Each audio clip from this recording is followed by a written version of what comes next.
What's going on, everybody? It's your boy Spencer doing a anime discussion. Haven't done that in a long time. Before I go too far into what this is all about, I'm bringing on my main man, Kevin. What's going on? I'm back up in the building, man. What's going on, everybody? Yo, so I have made the endeavor. I have consumed One Piece, so that is not going to be through the anime because I do not have time to watch 1,000 episodes of something. And so I went through reading all of the manga. So I'm on like volume 30 right now. So I've just made it through Skypiea. And what I want to do in this video is I want to kind of go through what I've read so far because I've gone through a lot and I've gone through it pretty fast. I've gone through many volumes in like weeks. So I haven't really stopped to think about it too much. I kind of just like keep chugging along, and I want to go through each arc and kind of just give my thoughts for each one. And this will kind of be like the first time that I've actually fully fleshed out my thoughts on this, and because it'll be the first time I've talked about it with someone else. But Kevin, you're way ahead of the game. I mean, I am a week to week One Piece reader at the moment. We are definitely gonna have different perspectives. Yeah, I am completely caught up with the events of the story. I've been there, done that. I'm rewatching the anime at the moment. But Spencer said you're about smack dab around 30 so volumes deep. That's around the end of Skypiea. It's around the beginning of Long Ring Long Land. Yes, that's what I'm on right now. Before we dive in, what's your general impression of Ichiro Oda's nautical manga epic? Yes, I want to start there. I believe that consuming One Piece through the manga is the proper way to start your adventure with One Piece. It's not like you can read like a very long sections in a very quick time versus the anime where you'd have to dedicate weeks to get through the same amount of like information and like what has happened. So I think that that's been really good. But more importantly, I talk about this with you all the time, and I always send you screenshots. The Q&A corner is just the most incredible way, and it makes the story of One Piece so much more fun because it's extremely silly, and that's like the whole point of it. And all of these just like random factoids, and you just get a real sense of like how much he enjoys writing the story, and that's what makes One Piece so fun. I don't even remember what I was talking about in the first place, but I love One Piece, and that's kind of how I feel about it. It's like your general impression of the series so far. That it's the most fun adventure story I've ever read in my life. I definitely think One Piece is a gargantuan kind of undertaking, regardless. Like, it's been going on for 20 years, over 2 decades. It's over 1,000 manga chapters. It's over 1,000 anime episodes at this point. Like, to even take that first step is, like, I think a pretty big commitment in and of itself. And I think once you there's a certain point where I think anyone who takes that step and starts consuming the series, like, they will realize, like, at the end of the day, the manga is truly like the one true medium for the story to exist in.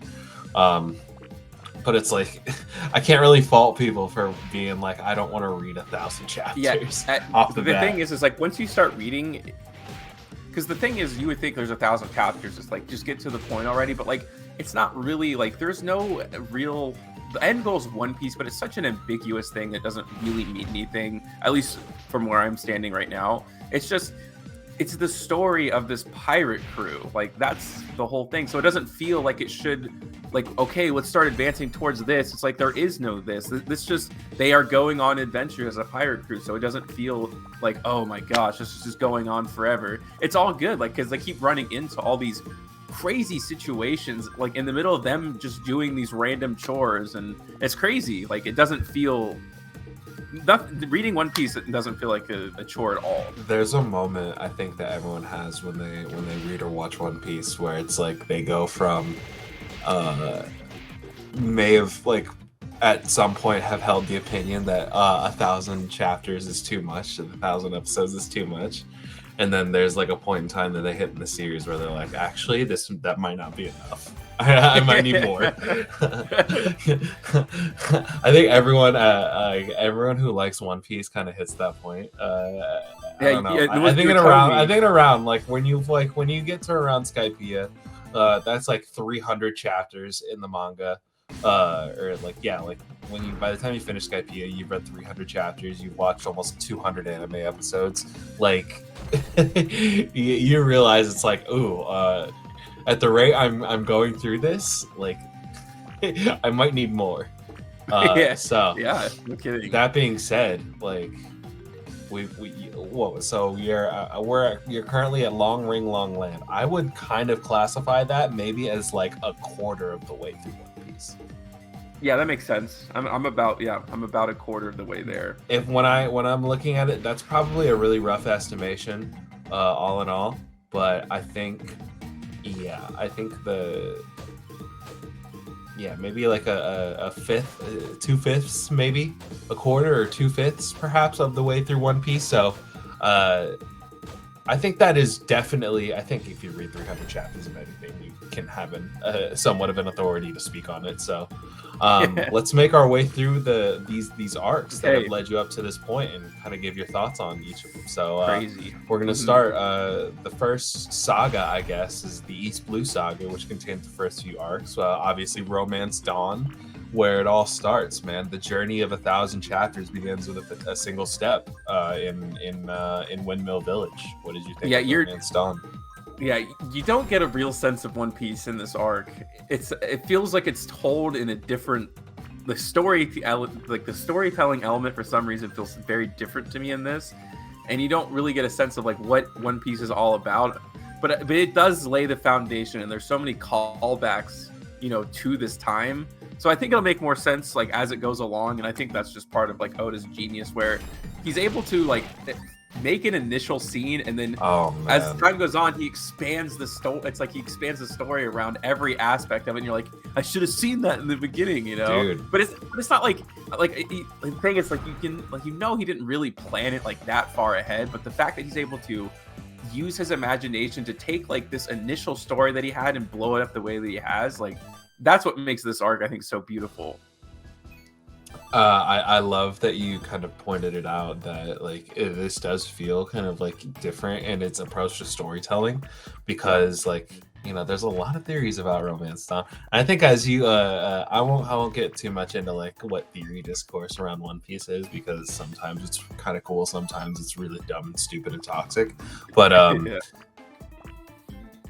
like the idea that like it's the arc is called Romance Dawn, and it's a very romantic arc. It's like in the romantic sense of like romantic storytelling of like things happening the way they are supposed to, and kind of like setting things up and knocking them down, and kind of getting that like set up and knock down kind of satisfaction.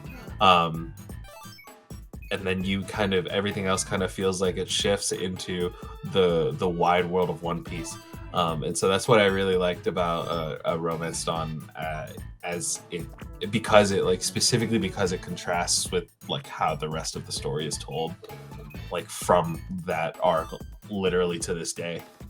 That's interesting. I didn't know if you would agree with me, so that's kind of interesting that you say that other people share that opinion. That's the first time I've ever talked about that. I mean, obviously, like that is like I'm building my physical One Piece collection right now, so I'm getting all of the individual volumes. So that was the one I've had for the longest time. So I've been able to like reread that arc a lot. So it's like I've been able to pick up on the fact that it's like, having gone on to watch, like I'm in like Wano, and I'm going back and reading the first few chapters of the series, and I'm just like, whoa, this is kind of like a very different approach. So no, I get what you're saying with that. Yeah. All right. Romance Dawn, dude, the very first one.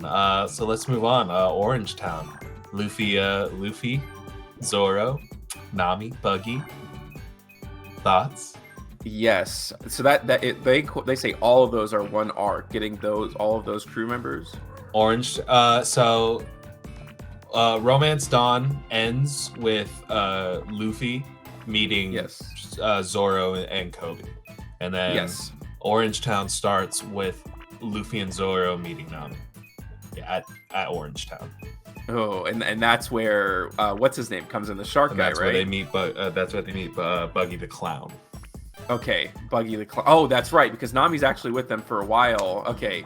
Dude, I'm telling you, I've been reading through a lot. Yeah, you get ahead of yourself, man, with Arlong. Oh, Arlong's a ways off. That's right. I forgot about this. We gotta do a good amount of building reread towards through Arlong. it. I can already tell you I'm gonna finish One Piece and I'm gonna like reread through it. Like I already know that now. Just because I want to consume the story so badly, so I'm going through it at such a fast pace, you know. But yeah, there's so many like things I want to go back and look at. It's like you're gonna a lot of minutia in how a lot of like people. There's a lot of minutia in how a lot of people go about like about how they go about consuming One Piece. It's like because it gets to a point where you're just so like feverishly trying to figure out what happens next or what's going to happen next. Yeah, that it's like you're gonna miss details, and so there's like a whole like different value in rewatching the series, which is kind of just like a crazy concept to try and describe to somebody. Yeah. It's just rewatching this gargantuan or rereading or rewatching this gargantuan series. Yeah. Okay, so the Zorro stuff is okay to me. Zorro's a very simple character, and I think I come to love that as time goes on. It's a little, you don't really understand it too much in the beginning. It's like very simple. He wants to be the best swordsman. There's a moment for Zorro when he faces, you know, the one warlord. That's kind of when his character really starts for me. That part's okay, but there is a section that is like my favorite One Piece. You didn't think there was much to Zorro before he fought Mihawk? Yes, I do feel like that was that first moment where I was like, okay, I'm kind of in on his character. I think I get what you mean, but I do think like I think in retrospect you'll find that there was kind of a lot to Zorro in those initial chapters. But go on. Yes, there is. So this was the moment where I knew that I loved the story. So there is the dog in front of the store. That part is like, I still think that's going to be my One Piece tattoo. There's a panel from it where it's after the fight and he's like sitting next to the dog. He's like, I didn't see you fight, but I know you did a good job. And oh, dude, it's so good. It's a good job scrapping. When I read that part. Yeah. There's just something about that because you learn so much about Luffy, you know, in this arc. You kind of learn his character and how much he cares about the people that are in his circle. That like once you're in his circle, like it's ride or die with him. And that's the first time that you really see that. And that behavior that he has is so infectious that he like injects it with anybody who he meets after that, you know. And you can see because now is the first one, you know, like this guy really is ride or die to the very end. You know, he's going to do the right thing that he feels is right, because it's hard to tell until that moment, and then you get to, you know, get to really see his personality there. Love it. It's Monkey D. Luffy, man. That's the future pirate king. And then that leads to Buggy. The Buggy stuff is like, I don't know. I'm not like. What do you think about Buggy? I like the story actually after Buggy. On the cover of the manga is. So his cover, you like his cover art? Yeah, like those were cool. Like his kind of way back until he met them at the city. Like that was pretty neat. It was okay. It was like a good first villain. Like he's wacky. He's a clown. And his like body parts fly apart. The action obviously gets like immensely better as the story goes on. So I just like the novelty of it. I like that Oda was kind of willing to be kind of break some kind of like earlier conventions. You know what I mean? Where it's like not every fight, you know, has to be super intense, super high stakes. Like sometimes we can play around with the like conventions of this world that I've created, you know. What do you think about this arc? I like it. I really like the establishment. It's like I think everything. This was a very first. This is a very important first arc because it like is introducing us to the like the way that's the storytelling of One Piece is going to be structured. You know, it's like how events are going to be portrayed, shown to us, and like how they're going to be contextualized, and like it's the first little aspect of world building. So it's just like it sets the mold, dude, and he absolutely crushed it. I love Orange Town. It's so like nostalgic. It's true. That does feel like one of the last nostalgic arcs before it really starts to feel like the way that the normal pacing of One Piece goes. Those first two arcs really do feel just a tinge a bit different than the way that the story is being told. It's weird to kind of say like I don't know. There's an innocence to it, you know. where you're just doing silly pirate adventures. You know, It's true. Before it starts to like the stakes actually become like much higher. yeah. The stakes I feel like start to raise after this. Most definitely. Yeah. So okay. Speaking of which, the Yes. Syrup Village arc is a pretty big arc in my opinion. Is where we pick up Usopp, where we This is pick up so the Going good, Merry. I think it's a huge arc. The Straw Hat Pirates get their first pirate ship. Like it's, how are you gonna have a series about pirates and it not be a big deal when they get their first pirate ship? You know, like Yes, huge, and I huge love part of the series. Usopp's so much, dude. And I apparently you've told me that there's a sect of people who don't like Usopp at all, and I think that's insane. I think that's the craziest thing you can ever say. I think it's just people get so attached to like the tropes of shonen anime, and like they gravitate to people who fit those molds. People like Zorro, people like Sanji, people like Luffy who like fight, you know. Yeah. And they're and like a lot of their characters center around their ability to fight. So that like if a character doesn't have that exact same kind of utility, they're looked at as useless. That's why people don't like Sakura, because she doesn't fight in the same way that Naruto and Sasuke fight, you know? Yeah, makes sense. And it's like Usopp's utility is not like particularly in fighting, like it's in other aspects. And I think some people just aren't kind of, I don't know, maybe mature enough to realize that. Which is fine. One Piece. At the end of the day, this is a series for children. Yeah, but you learn about this character Usopp, who desperately wants to be known as like a hero, but he also is super aware that he doesn't have the courage to do it. But he always puts himself in a situation that, even though he's like super terribly afraid, you know, to do the right thing. And that's what's so beautiful about his character. It's one of the best things about the story. My favorite part about Usopp is that he goes on to very clearly demonstrate the kind of person he is that he's going to always kind of be upfront with how not on board with the situation he is, but the fact that he does it anyway, and he doesn't let it, yeah, for the large part doesn't let it like hold him back, you know, like he's still useful, he's still able to kind of be useful. Yeah. His fear doesn't kind of like cripple him. He's always thinking of creative ways to do things, and he's come in clutch so many times, and we'll talk about those moments. But the Going Merry, dude. Like the villain's like good, you know, like it's all right. It's a decent arc. You know, the Butler, yeah, it's not the best One Piece villain ever, but I do think you are a disservice in this specific arc by not watching the anime, because the accomplice, Captain Kuro's accomplice, is Michael Jackson themed, and it just comes across a lot better in the anime. That's funny. I'll go through and watch some of them, but all right, there isn't too much crazy in that arc, but it's good. The next arc, yes, Syrup Village is awesome, but the next arc, Syrup Village was like, oh okay, this was the arc I noticed that like I was like, oh okay, I like One Piece. One Piece is pretty cool. This next arc, however, is the first arc that I and the kids refer to as Peak Piece. The Baratier. Usopp joins the crew. Usopp, fresh recruit to the Straw Hats as the sniper. Yep.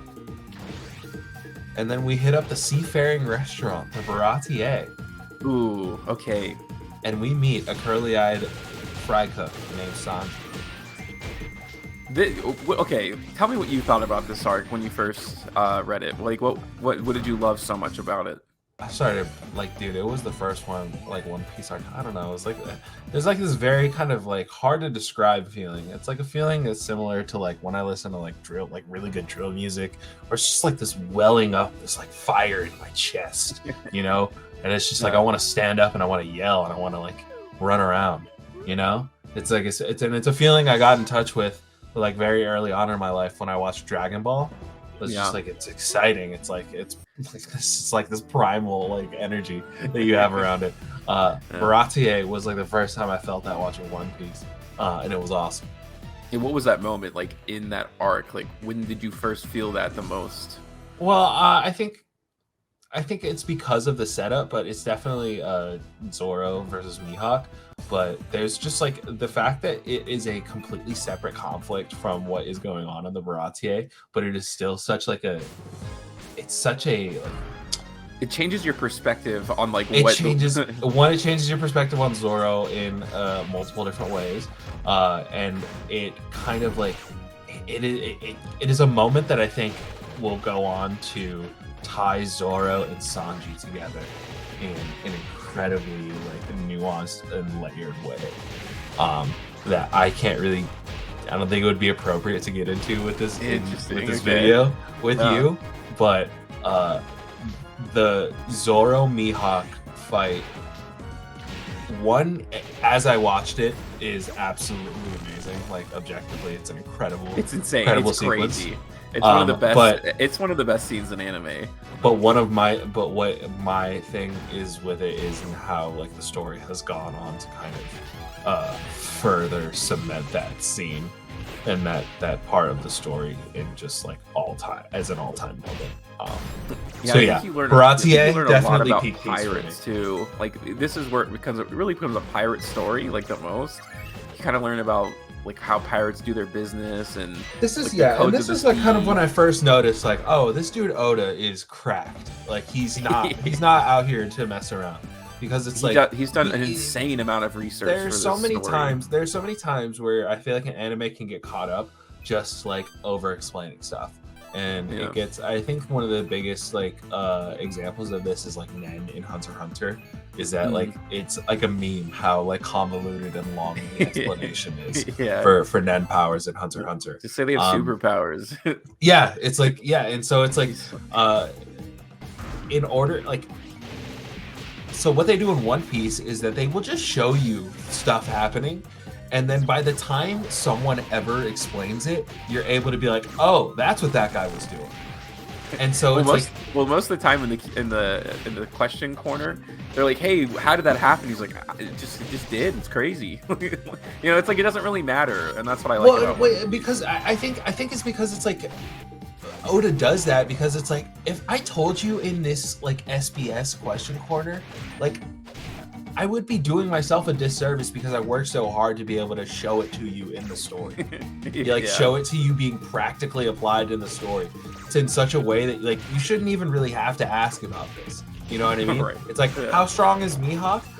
Don Krieg, the guy who's terrorizing everyone on the Baratier right now, like everyone is shitting their pants, like having to deal with Don Krieg right now. Everyone is losing their minds that Don Krieg has pulled up to the Baratier.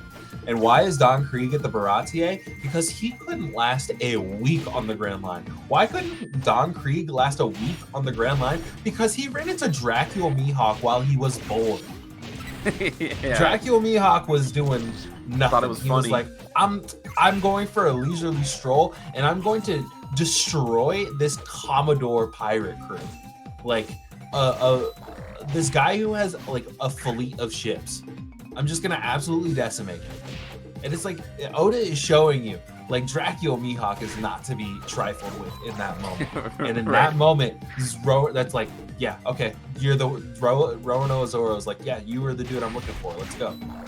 All right, you ready? And so it's just like there's so many things that are happening just in what I just described that are saying so much about all of the characters involved, And it's like, it doesn't have to be like said to us. It doesn't have to be like fabricated, so a character has to say something to it and explain it to the audience. You know what I mean? Where they wouldn't naturally say that in the situation. And so it's why I like that Oda like is a pretty good troll about all of this kind of stuff. I agree with you. That's another reason why I love One Piece, because it's never taken too seriously. Okay, the other thing is, this is the climactic battle between Luffy, right, and Don Krieg. This is the first kind of real epic battle of One Piece. This is where the action and the set pieces become much bigger, and that's what I like. That the set pieces of One Piece are incredible, and the way that the pacing of them, all of it. And this is the first proper 100%. It's a proper raising of the stakes, because it's like, why is this a much bigger battle than any of the ones prior? It's because this dude is messing around on the Grand Line. You need to know how serious the Grand Line is before you ever even sniff that shit, Yeah. And Oda is making sure you understand just how serious the Grand Line. Like, how serious is the Grand Line? Like, the Straw Hats merely flirting with people who have the stench of the Grand Line on them, Zorro almost dies. He literally almost dies in this arc. Yeah, should have died, but didn't because like I thought it was funny. Like, yeah, he was like, "Wow, you're kind of like, yeah." The you're only crazy. reason Zorro doesn't die on the Baratie is that Mihawk's looking down, and I'm like, "Dude, you're crazy. Like, I kind of don't want to kill you just because you're crazy." Yeah, it's funny. I'm impressed by how crazy things. Yeah. So that was awesome. So this is when you think you really start to like. You're like, this is when Otis have to truly read the starts next to like flex. 100,000 chapters. You know. This is when he truly starts to flex. Like, this is like, oh, you think like you know what this shit's about? Like, you have no idea. Yeah, no clue. You have no idea what I'm about to hit you with. And he's right, because we go from Baratie directly into Arlong Park. So give me your thoughts on Arlong Park. We talked about it earlier in the video.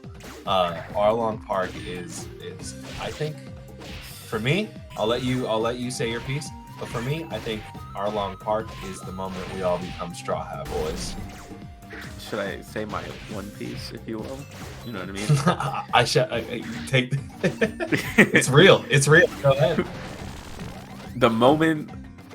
The first thing I think of when I think of this arc is that moment where, dude, it's insane. One Piece is so fucking good.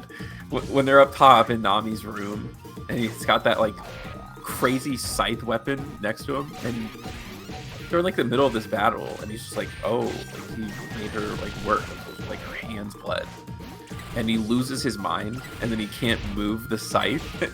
That moment, dude, is when you kind of just know that you're all in. Like, there's no going back after you read that. You know what I mean? So this is an incredible art. It's the best one. Up to that point. The way that's like how the sequence of events plays out in that arc, the way it alters your brain chemistry is like there's a before Arlong Park and an after Arlong Park, because it's just like excuse me, it's such a cathartic kind of thing, because Nami has been sussy the entire time, pretty much. Like, she's been outwardly sussy. And, like, when we're seeing why, and we're seeing how tortured she has been this entire time, and, like, we get added context to all of these. Yeah, you learn what she really actually went through. Exactly. And then you just see Luffy without a single hesitation throughout the entire arc being like, not trying to hear none of that shit. Not trying to hear it. Don't tell me none of that, Nami. Don't tell me none of that. Nami lied to us. None of that. Not trying to hear it. Not for a single moment. And then, like, just patiently waiting out his moment to just absolutely accept this person who has, like, objectively done him dirty, you know? Right. Stole the ship and everything. It's just incredibly cathartic, and it's just such a wonderful moment. And I think this is about excuse me. This is when you kind of fully get rewarded when you watch the anime. If that's the path you start to go down, like, that's when you really start to kind of truly realize how special One Piece is, I think. Yes. So this was an absolute joy to read. The whole arc is good because you learn so much about the other characters too. It's not just about Nami. You learn an even deeper understanding about Luffy and like just how far his loyalty goes, which we just talked about.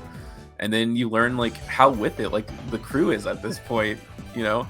Oh, and you know, Usak is an incredible arc where he ends up facing someone against all odds and everything. Everyone has incredible developments in this story. This is the best one. Like, when you're going through it, this is the best arc so far. Yeah, it's the best. It's the first arc where each of the crew, like, there's enough members of the crew at this point to where they can all splinter off and have their own situation to deal with. Amazing storytelling. Oda handled it incredibly well. By all weaving them in and out of each other. Something he'll go on to do, like, masterfully throughout the rest of the series. Oh yeah, everyone's off doing their own thing all the time, and it's all interesting, and it all comes together.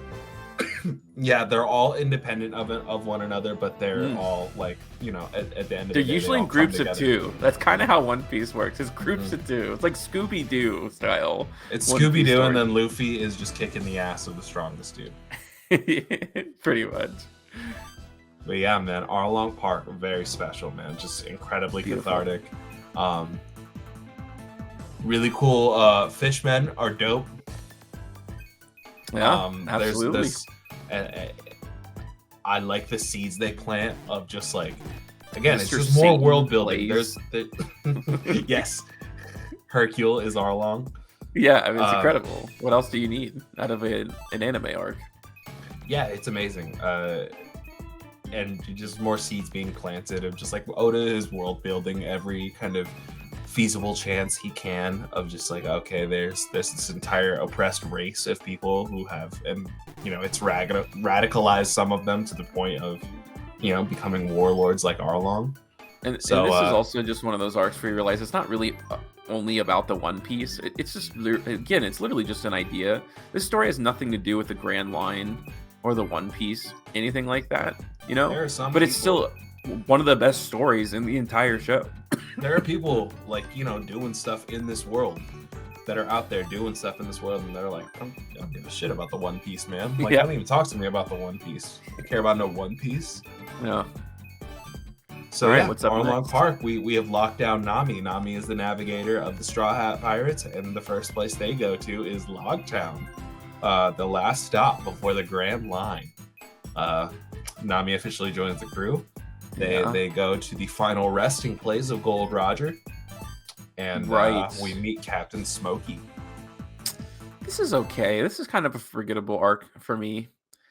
I don't think that anything. Man, really? You think this is a forgettable arc? You think that Luffy, in his grand proclamation to become the Pirate King, you think him visiting the place where Gold Roger was both born and executed, you don't think that's a big deal?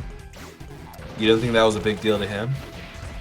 And the fact that he almost died. Yeah, like, this I mean, is probably the closest Luffy had come, like where he was like at that point where like Luffy was gonna get cooked. That part is like, you know, very interesting, and then obviously like some mysterious figure kind of changes the outcome of those events. It's not like terrible, but I don't think back and be like, that moment in that arc was crazy. Like I think I can pick one out from all the ones I've seen so far. I don't think I have one for this one. Really? Because like I'm also viewing this as like, so we started it off as part of the discussion of it being like, this is the East Blue Saga. This is the last little arc that's going to happen in the East Blue before they leave the Grand Line. And I felt like this was a nice little kind of conclusion to that. This is the part of the story where like the first founding members of the crew joined, you know? Yeah, I can see that. And I think the scene with them all, you know, putting their feet on the barrel. That was great. I mean, that's fantastic. Yeah, so it's like I think, you know, there's less like stuff happening in this arc, but it's like the I don't know, the storytelling and capping this entire first saga felt really cool. It's a good send off into the Grand Line, like, because obviously once you get there, it's just insane from like nonstop at that point. All right, so leaving Logtown, we're officially entering the Grand Line, the Alabaster Saga. What do we think of the Alabaster Saga kicking off with Reverse Mountain and the crew entering the Grand Line, meeting Laboon? This is another one of those like beautiful stories of One Piece where it ends up like having to do nothing, you know, with the end goal of the story. It's just like an off story, and it's this whale. But you learn a lot about the Grand Line, how it's like really is just like kind of this harsh, terrible place. Kind of like scares you a little bit more from when they go out there, and then at the end of it, you end up like, you know, really caring about this whale, and there's this whole thing inside the whale. It's really just a really wacky story, but it's extremely fun to read, and then, you know, then you become endeared to a random sea animal, and like when the story ends up wrapping up, like I really hope there's a panel where they like go visit that whale again. You know what I mean? Like that's how much you end up caring about it, and that's how cool the story is. Oh man, you are in for it, dude. Let me tell you. If this is the type of shit you're thinking about right now, you are in for it. Really? You're talking about like I'm not gonna get too deep into it, but yeah, Reverse Mountain was crazy to me. I love it because it's like, okay,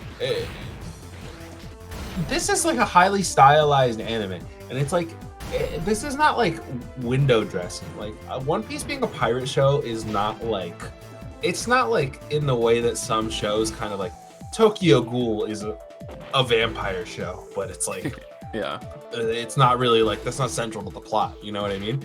right. One Piece being a pirate is like pretty important. You know what I mean? Yeah. Like, especially in these earlier parts, if you're gonna enter the Grand Line, you need to know what's up. And so like I love the idea of log poses, and it's just like Nami like thinking that she is like, you know, even though she has like these conventional navigation skills, she still has like, it still is going to take all of those to be able to navigate the Grand Line, which I really, really like. It's like the Grand Line is supposed to be where like the toughest of the tough people hang out, you know? You can't just go on there for a vacation. Yeah, it's the mean streets out here, man. Like, don't go messing around on the Grand Line. And so I really like that it's like establishing like all of these different things where the Grand Line is going to present issues for them, and how these things are going to like play into the story. A lot of this stuff, man. Crocus, meeting the Pirate King's doctor, like. It's good stuff. I'm gonna reread this one. I don't remember. Yeah, all the there's a lot. details That's what I'm saying. There's a lot to kind of take in. There's a lot that happens in this little part. I would think, honestly, like when you like, I think it would behoove you to start like kind of like every time you finish an arc, kind of like do a little retrospective on it. Yeah, because it's just like there's so many, and like there's a lot of stuff if you don't like kind of keep yourself abreast on all of the things that are kind of going on at the same time. It's easy to kind of like forget stuff that happens, you know, and the stuff that ends up becoming pretty important. But moving on from Reverse Mountain, entering the Grand Line, this is a pretty important arc, Whiskey Peak. Kind of controversial among some people too. So yeah, you were telling me what did you think that about Whiskey Peak? I thought it was really cool, especially when Zorro just kind of goes on. There's a book by Stephen King, the Dark Tower series. I don't know if you ever heard of it, but yes. There's the section where he's going through the town and he like kills everybody in the town, and I thought that was really cool because that's what it reminded me of. Where Zorro goes through and literally just like takes out everybody, so much that it becomes part of his myth. Like everybody references that moment throughout like many other times in the story, and that's cool to see that. It's almost like John Wick, you know, like that's what, you know what I'm saying? Like that's what it reminds me of. And I think it's cool that we get to see that kind of like these characters build so much. Like they have a little, like he has the most reputation, but to hear like as it goes along, these people are like, I've heard of you because of this past event, and you get to, rarely do you see that. A lot of the times in storytelling, we see those people after they've done it, like, oh, you're known for this, this, and this, and we don't even know what it is, you know. It's like in Star Wars, they mention the Clone Wars. Yeah, you know what I mean? And the thing about One Piece is that we see how we're seeing how the Straw Hats in particular, like how their deeds and their actions and adventures are leading to kind of their reputations being built across the Grand Line, and then they run into other people who have they'll eventually run into other people who have established their own reputations, and you're gonna you're left to kind of piece together how, you know, what they had to do to kind of get those. If Luffy and the gang had to go through all of this to get their reputations, what did these people True. do, you know? That's true.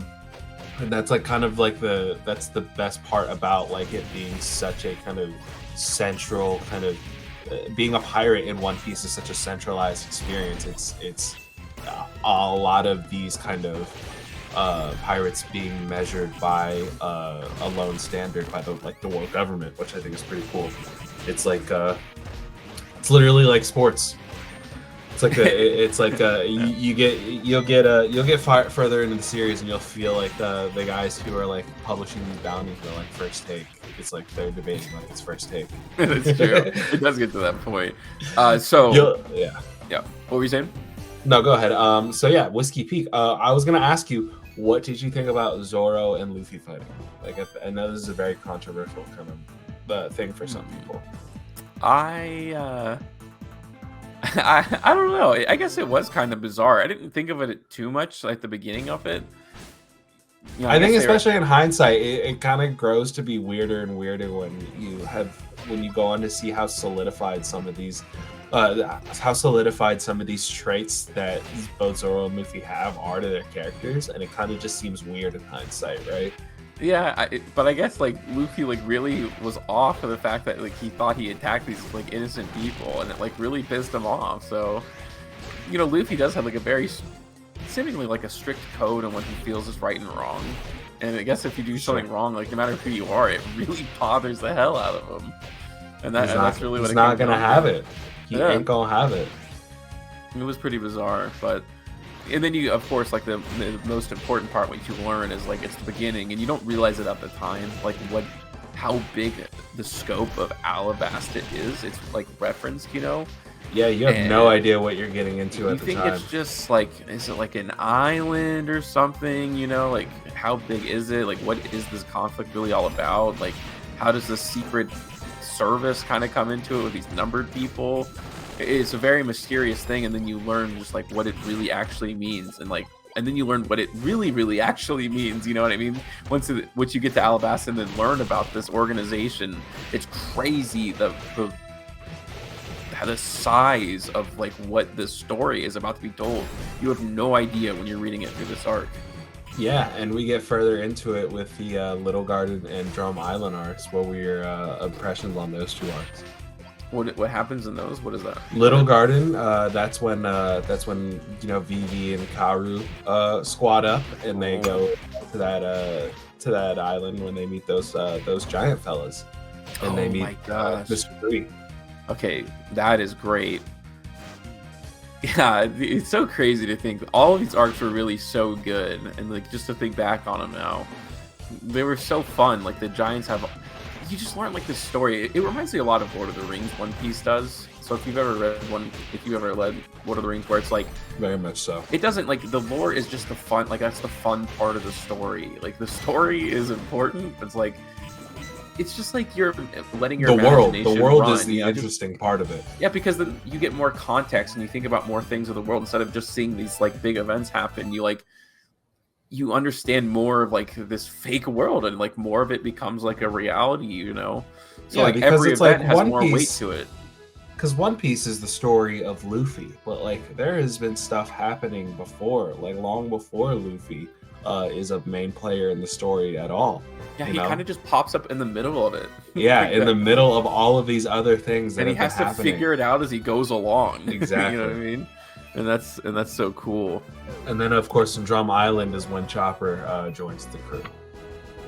And that's also Chopper's one of my favorite characters. And then I love Chopper, man. Just the way that this story peels away slowly but surely, you know, and this is one of the most patient storytelling, but it feels so worth it when you finally reach the climax and you really learn what it's all about. Because you just get little pieces of shreds of information. You get a little closer to the truth. And you know, and the climax is great, and like when Chopper joins, it's fantastic, and it's all just so good. Oda's so patient, man. He's just like he's the definition of let him cook, man. He's like, I know what I'm doing. I know what I'm doing out here, man. Let me cook. And those are amazing arcs to add characters, and I love how much time. Like, there's so many times in stories where new characters just appear, and then they are like in the show or in the story immediately. And then you kind of morph into it. Like every single character that has joined this crew has had their like how they got there explained in like extreme detail, and like they always earn that moment to be in the crew too. Like you just don't see that a lot in media. Yeah, and it's just like he's so patient with it that he's able to like set up all of these conventions of like these expectations of how things are supposed to work or how they have worked, and just to subvert them later. You know, it's like, oh, it's a big deal. They have to go through some big grand adventure together to form some kinship in order for them to be able to join the crew. And it's like they do that with Chopper, they do it with every crew member who joins up until that point.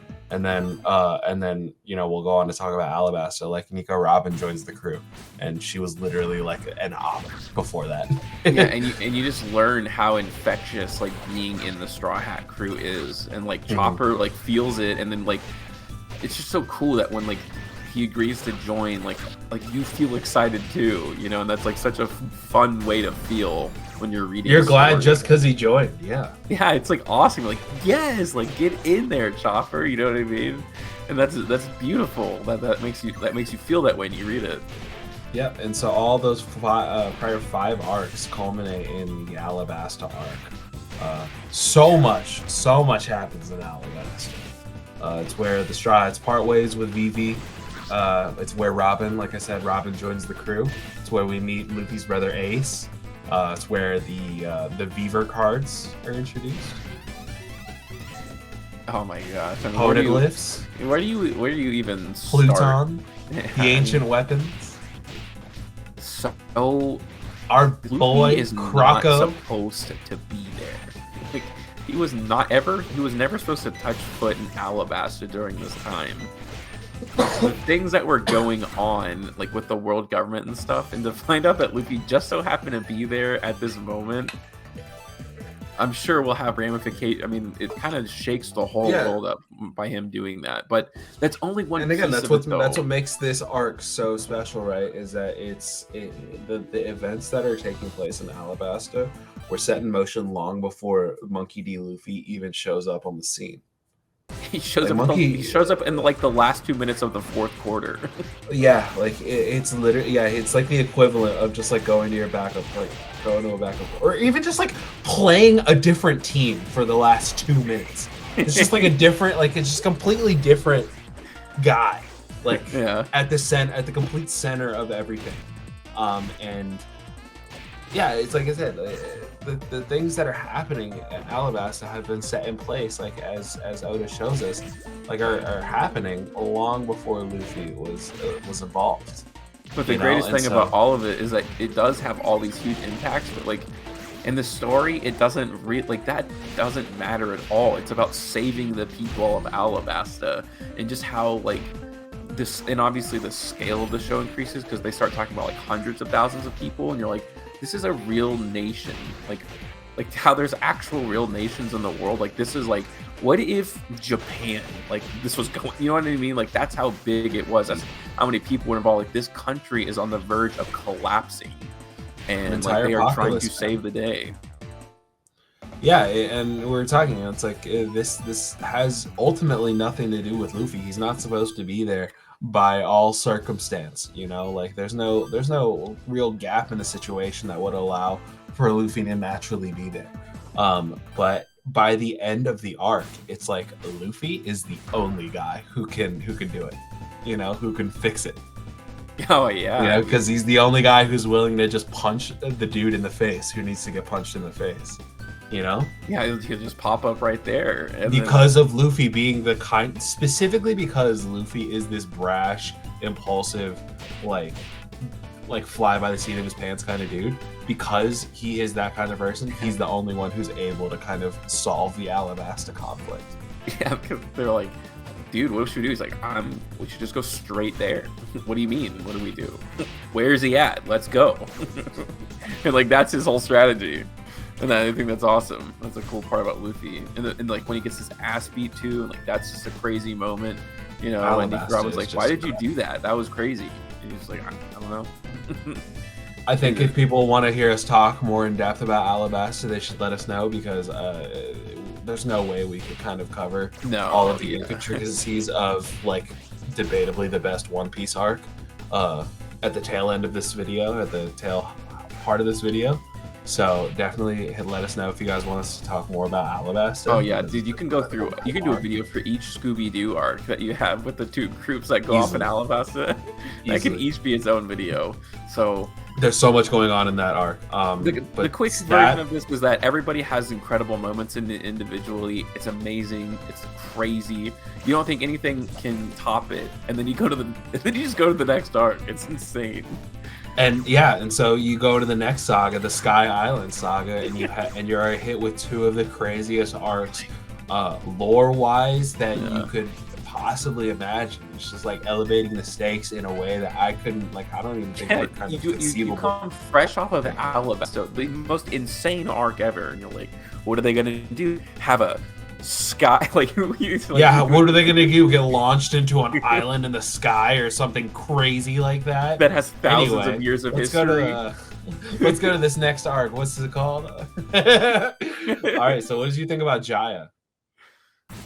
Pretty cool arc in my opinion. There's a lot that goes on in it that kind of like things happen so fast. It seems like in there, like there's all these concepts introduced at the beginning of all these people and names, and you're like, this is probably going to be very important in the future, but it gets sucked under the rug so fast. I loved it so much because it's like throughout to this point in the series, throughout up until Alabaster, you're getting drip fed stuff from the outside world, stuff that is like not got like that doesn't have anything to do with Straw Hats and their current endeavors, you know.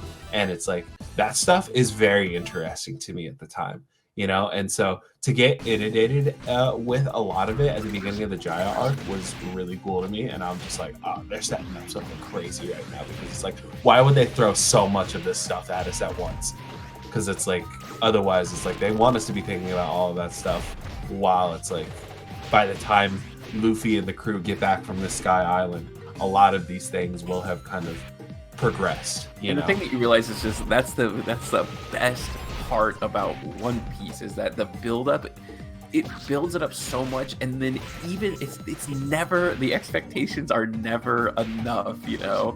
And that's what's so awesome about it. It's like, dude, when they talk about Skypiea and like an island in the sky, like you get so amped. You're like, dude, what it's gonna be, is how crazy it's gonna be, you know. And then it's crazier than you can ever imagine, even though it still hypes you up the whole time before you get there. It's so nuts.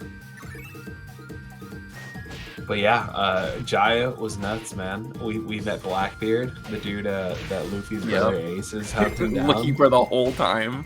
We meet a couple of the warlords. We meet the five elders. So we see what's, you know, some stuff going on with the world government. But all of that was to lead us up into the sky, man. Lead us up into the sky, up into Skypiea. They rode a wave that shot them directly into a cloud, and they had a big old adventure up there. What did you think about Skypiea? It starts slow. It really does. It does. It's slow burn. Yeah, you're like, I don't get it. Like, what? But a very big climb, but all in the service of a very big climax, dude. Oh, of course. Cool. I mean, it's unbelievable, like, what happens at the end of this. The lore of Skypiea, I think, is really underrated. The arc starts, and this is one of my favorite moments of Luffy in the entire series, is when they're walking to the boat, like they're going after to go to the sacrificial altar. That's what like supposedly I have to do. And before they get on, Luffy just stops before he goes like, "Hey, what the fuck is up? Because you're acting super goofy and weird." And you're just like, "Huh?" And then you're like, "What? What'd you say?" And then that's obviously when you're like, "Oh, something's fucked. Something is awfully wrong." And that's when things just explode, you know, from that moment right there. Yeah, and it all is kind of in the service.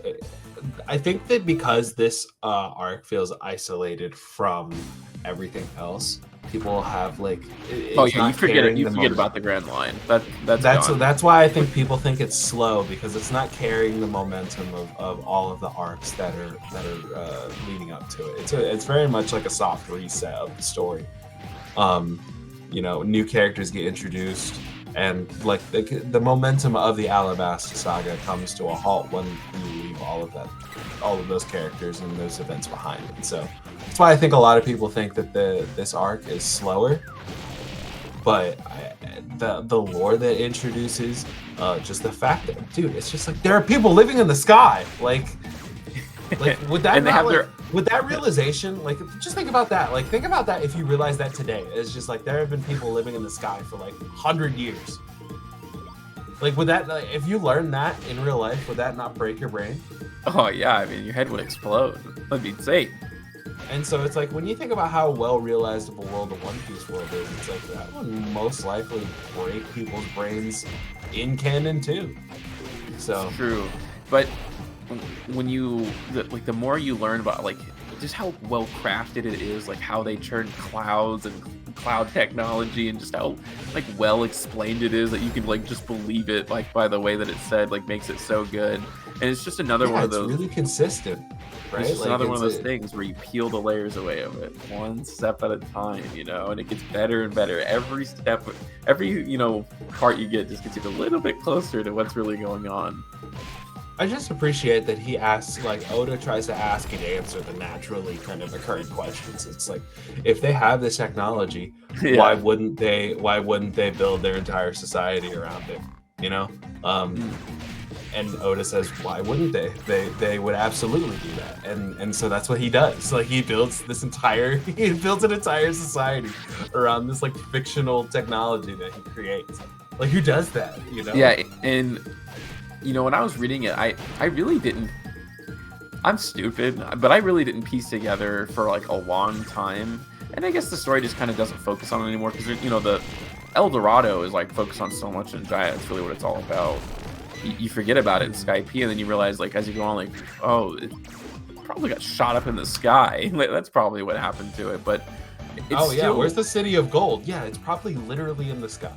The way that it gets woven into the story is really good. Like I didn't think about that immediately when they went to Skypiea, and it wasn't until you learn about like the other people. They're like, oh, forest people. Well, that's then you can start to get it. But they do keep it a really good secret for such a long time. And then when you finally learned about like the whole poem was just about the guy who was at this island, because when they first hear the story or the song, he's made out to be a fool. The guy, like he's an asshole who lied about the city. Yes. You know what I mean? And you're like, this guy sucks. And then you realize that no, that was like this really incredible pirate who did these incredible things. Like that's just. He was Chad, dude. No one was a Chad.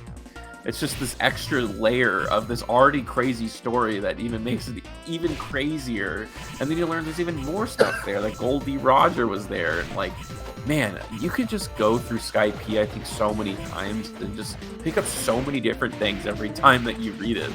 That moment where they see the other half of Cricket's house and you realize what Skypiea truly is really just like the missing part of Jaya.